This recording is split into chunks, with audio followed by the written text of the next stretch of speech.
الرحمن الرحیم۔ اسی طرح وضو کے اندر کچھ چیزیں سنت بھی ہیں اور وہ 13 ہیں، میں ان کا بھی ذکر کر دیتا ہوں، اور بلکہ اس سے پہلے یہ 4 فرض ایک مرتبہ دہرا لیتا ہوں تاکہ یہ بات آپ کے ذہن نشین ہو جائے اور اس کو آگے بھی شیئر کریں تاکہ یہ صدقہ جاریہ بن جائے آپ کے لیے بھی، اور ثواب مرنے کے بعد بھی آپ کو ملتا رہے۔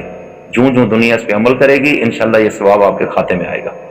اس لیے لائک بھی کیجئے، شیئر بھی کیجئے، اور جہاں تک ہو سکے اس کو پھیلائیں، ہمارے ساتھ اس کاوش میں شریک ہوں۔ پہلا فرض وضو میں پیشانی کے بالوں سے ٹھوڑی کے نیچے تک اور ایک کان کی لو سے دوسرے کان کی لو تک چہرے کو اچھی طرح دھو لینا۔ دوسرا فرض ہاتھوں کو کونیوں سمیت دھونا۔ تیسرا فرض چوتھائی سر کا مسح کرنا، اور چوتھا فرض پاؤں کو ٹخنوں سمیت دھونا۔ یہ وضو کے 4 فرض ہیں۔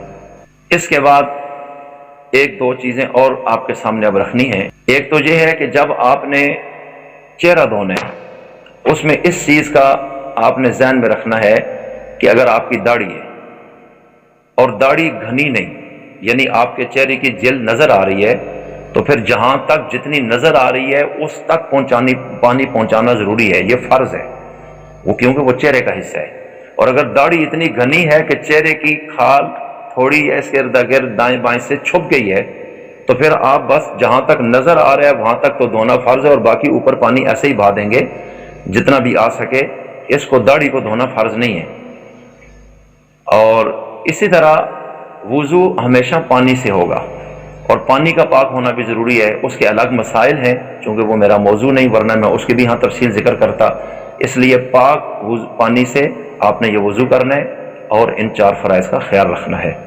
اور وضو کے اندر 13 سنتیں ہیں، اور وہ کون کون سی ہیں؟ سب سے پہلے نیت کرنا کہ آپ وضو کر رہے ہیں، نیت کر لیں گے کہ میں یہ وضو کر رہا ہوں نماز کے لیے، وضو کر رہا ہوں۔ یہ آپ کو پتہ ہونا چاہیے کہ آپ کیا عمل کر رہے ہیں۔ نیت کیا ہے؟ دل کا ارادہ، بس دل کو متوجہ کر لیں اس کام پہ، یہی نیت ہے۔ تو نیت کا کرنا یہ سنت ہے۔ بسم اللہ پڑھ کے وضو کرنا یہ سنت ہے۔ بسم اللہ نہیں بھی پڑھیں گے، وضو کریں گے، وضو تو ہو جائے گا لیکن آپ کو ثواب کوئی نہیں ملے گا۔ اس لیے بسم اللہ پڑھنا ہے، اور اس کے بعد آپ نے بسم اللہ کا لفظ بھی کافی ہے، اور بسم اللہ الرحمن الرحیم پورا پڑھیں تو یہ بھی سنت ہے۔ احادیث اس پر بہت ساری تفصیل سے ہیں، تقریباً 10 صحابہ کرام سے اس طریقے سے روایات اس مقام پر موجود ہیں۔ تو دوسری چیز بسم اللہ پڑھ کے وضو کرنا۔ تیسرا ہاتھوں کو گھٹنوں تک دھونا۔ وضو کا آغاز ہاتھوں سے جب کریں گے تو ابتدائی طور پر ہاتھوں کو گھٹنوں تک، یعنی یہاں تک یہ دھونا، یہ بھی سنت ہے۔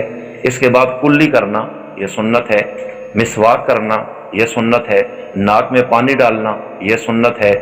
اور دھونے والے جتنے بھی اعضاء ہیں ان کو 3 بار دھونا یہ بھی سنت ہے۔ اسی طرح داڑھی کا خلال کرنا وضو میں یہ بھی سنت ہے۔ ہاتھوں کی انگلیوں کا خلال کرنا یہ سنت ہے۔ پاؤں کی انگلیوں کا خلال کرنا یہ بھی سنت ہے۔ کانوں کا مسح کرنا یہ بھی سنت ہے۔ گردن کا مسح سنت نہیں، یہ مستحب میں ہے، اور یہ اگلے حصے کا کرنا بدعت ہے، یہ نہیں ہے اس میں، اس لیے اس طریقے سے یہ آپ کریں گے۔ اور اسی طرح ترتیب کے ساتھ وضو کرنا، ہاتھوں سے شروع کر کے پاؤں تک ترتیب کے ساتھ، یہی اہل سنت والجماعت کا طریقہ کار ہے، اور مسنون بھی یہی ہے۔ اللہ کے نبی کریم صلی اللہ علیہ وسلم اور صحابہ کرام سے اسی طریقے سے ثابت ہے۔ اور اس کے علاوہ پے در پے وضو کرنا یہ آخری سنت ہے۔ کیا مطلب؟ یعنی لگاتار ایک عضو آپ نے دھو لیا تو دوسرا وہ عضو خشک ہونے سے پہلے آپ دوسرا عضو دھوئیں، اس تک پہنچ جائیں، یہ سنت ہے۔ اور اگر موسم معمول سے ہٹ کر ہے، مثلا آپ عضو دھو رہے ہیں اور ابھی دوسرا دھو نہیں پائے کہ یکدم ہوا اتنی تیز ہے یا گرمی اتنی تیز ہے کہ اس نے اس عضو کو فوراً خشک کر دیا، تو اس سے سنت میں کوئی فرق نہیں آئے گا۔